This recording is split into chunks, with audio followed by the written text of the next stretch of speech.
चलिए अभिक्रिया के वेग पर तापमान के प्रभाव को समझने के लिए एक प्रश्न हल करते हैं। यहाँ हमें जो अभिक्रिया दी गई है वह एक हाबर प्रक्रम है जिसमें अमोनिया का संश्लेषण होता है। यह एक ऊष्माक्षेपी अभिक्रिया है जिसमें हमें साम्य अवस्था देखने को मिलती है और हमें प्रश्न में दिया गया है कि 500 केल्विन पर वेग स्थिरांक 0.0001 सेकंड इनवर्स है, यानी 1 गुणा 10 की घात ऋण 4 सेकंड इनवर्स है, और 600 केल्विन पर वेग स्थिरांक 1 गुणा 10 की घात ऋण 3 सेकंड इनवर्स है। अब हमें यह ज्ञात करना है कि अभिक्रिया के लिए सक्रियण ऊर्जा क्या है। तो इस प्रश्न को हल करने के लिए हमें मूल रूप से अरेनियस समीकरण का उपयोग करने की आवश्यकता है, जो कि अभिक्रिया के वेग पर तापमान के प्रभाव को दर्शाता है। और यह अरेनियस समीकरण है K बराबर A गुणा E की घात ऋण EA बटा RT, जहाँ K वेग स्थिरांक है, A अरेनियस गुणक अथवा आवृत्ति गुणक है, जिसे पूर्व चरघातांकी गुणक भी कहा जाता है, और यह मूल रूप से किसी अभिक्रिया में होने वाले टकरावों अथवा संघट्ट की आवृत्ति या संख्या को दर्शाता है। साथ ही अणुओं के उस उचित अभिविन्यास को भी दर्शाता है जो अभिक्रिया के होने के लिए आवश्यक है, क्योंकि सभी संघट्ट से वांछित उत्पाद नहीं मिलते हैं। इसके बाद EA सक्रियण ऊर्जा है जो हमें ज्ञात करना है। यह मूल रूप से उस न्यूनतम ऊर्जा अवरोध को दर्शाती है जिसे अभिकारकों को उत्पाद बनाने के लिए पार करना होता है। R और T स्थिरांक है और E की घात ऋण EA बटा RT यह पद अणुओं के उस अंश को दर्शाता है जिनकी गतिज ऊर्जा सक्रियण ऊर्जा से अधिक है। तो यह अरेनियस समीकरण का एक संक्षिप्त विवरण था।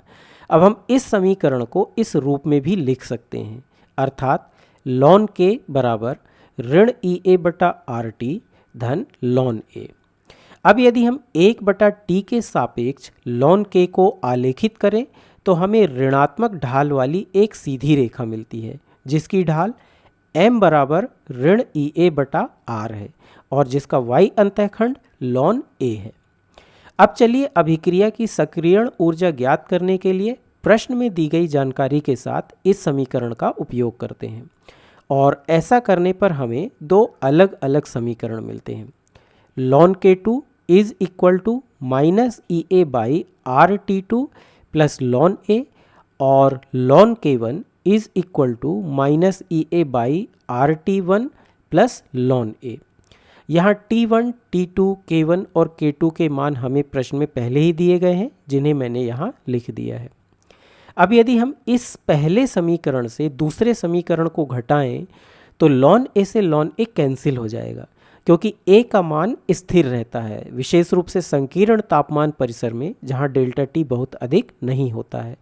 और घटाने पर अंततः हमें मिलता है ln K2 by K1 is equal to EA by R into 1 by T1 minus 1 by T2।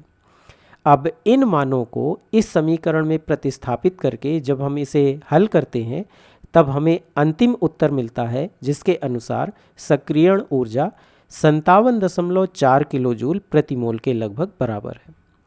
अब चूंकि आपको अभिक्रिया के लिए सक्रियण ऊर्जा का मान ज्ञात है, तो क्या आप 700 केल्विन पर अभिक्रिया के लिए वेग स्थिरांक की गणना कर सकते हैं?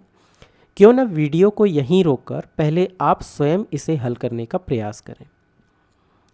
ठीक है, चलिए देखते हैं।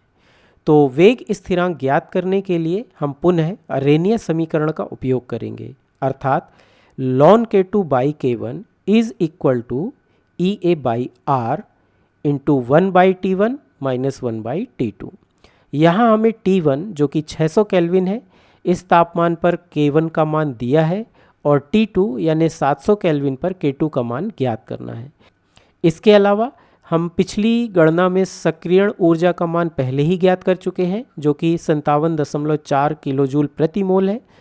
तो अब इन मानों को इस समीकरण में प्रतिस्थापित करके जब हम इसे हल करते हैं तब हमें वेग स्थिरांक K2 का मान 0.005 सेकंड इनवर्स के लगभग बराबर मिलता है। ठीक है, अब इस वीडियो को समाप्त करने से पहले चलिए एक और महत्वपूर्ण बिंदु को समझते हैं। वह यह है कि हाबर प्रक्रम की ऊष्माक्षेपी प्रकृति को ध्यान में रखते हुए जब तापमान बढ़ाया जाता है तब हम ला शातिलीय सिद्धांत को कैसे लागू करते हैं। तो एक ऊष्माक्षेपी अभिक्रिया में हम उत्पन्न होने वाली ऊष्मा को भी एक उत्पाद मान सकते हैं। यानी हम कह सकते हैं कि इस अभिक्रिया में N2 और 3 H2 अणु अभिक्रिया करके 2 NH3 अणु और ऊष्मा उत्पाद के रूप में दे रहे हैं। अब यदि हम तापमान बढ़ा दें तो ला शातिलीय सिद्धांत के अनुसार सिस्टम पुनः साम्य अवस्था में आ जाएगा और इस प्रभाव को समाप्त कर देगा, यानी यहाँ उत्पन्न हुई अतिरिक्त ऊष्मा को समाप्त कर देगा। इसके परिणाम स्वरूप साम्य अवस्था विपरीत दिशा में अग्रसर हो जाएगी, यानी अभिकारकों की ओर अग्रसर हो जाएगी, जिससे अंततः हमें वांछित उत्पाद की तुलना में और अधिक मात्रा में अभिकारक मिलने लगेंगे। अब यह आपको काफ़ी रोचक लग सकता है, क्योंकि अभी हमने देखा था कि किस प्रकार तापमान का गतिज रूप से अभिक्रिया के वेग पर प्रभाव पड़ता है। हम जानते हैं कि जब हम तापमान बढ़ाते हैं तब गतिज प्रभाव के कारण अभिक्रिया का वेग भी बढ़ जाता है। लेकिन ध्यान रखें कि जब हम किसी अभिक्रिया की बात करते हैं तब वह अभिक्रिया अपने समग्र रूप में होनी चाहिए। इसका मतलब है कि हम केवल गतिज प्रभाव को नहीं देख सकते, बल्कि हमें अभिक्रिया की ऊष्मागतिकी का भी ध्यान रखना होगा, यानी हमें इन दोनों को एक साथ देखना होगा। इसलिए जब हम हाबर प्रक्रम के माध्यम से औद्योगिक रूप से अमोनिया का संश्लेषण करते हैं तब हमें गतिज और ऊष्मागतिक इन दोनों प्रभावों को संतुलित करने की आवश्यकता होती है। यही कारण है कि इस प्रक्रम के दौरान लगभग 400 से 500 डिग्री सेल्सियस के बीच का तापमान बनाए रखा जाता है, जो कि इस प्रक्रम के लिए सर्वाधिक उपयुक्त तापमान होता है। यह पाया गया है कि इस तापमान पर उच्च वेग से अभिक्रिया करने और उत्पाद का निर्माण करने के लिए अभिकारकों को पर्याप्त मात्रा में ऊर्जा उपलब्ध होती है। इसके साथ ही इस तापमान पर उचित साम्यावस्था भी बनी रहती है, जिससे उत्पाद यानी अमोनिया का उत्पादन इष्टतम मात्रा में होता है। लेकिन इस प्रक्रम में केवल तापमान का उपयुक्त होना ही पर्याप्त नहीं है, क्योंकि इस अभिक्रिया पर दाब का भी प्रभाव पड़ता है। और जब हम अभिक्रिया पर पड़ने वाले दाब के प्रभाव को देखते हैं तब हमें अभिकारकों और उत्पादों के मोलों की संख्या को भी देखना होता है, क्योंकि दाब बढ़ाकर हम साम्य अवस्था को उस दिशा में अग्रसर करते हैं जिस दिशा में मोलों की संख्या कम है। जैसे इस अभिक्रिया में आप देख सकते हैं कि उत्पाद पक्ष में मोलों की संख्या कम है, इसलिए दाब बढ़ाने से उत्पाद की सांद्रता बढ़ जाती है।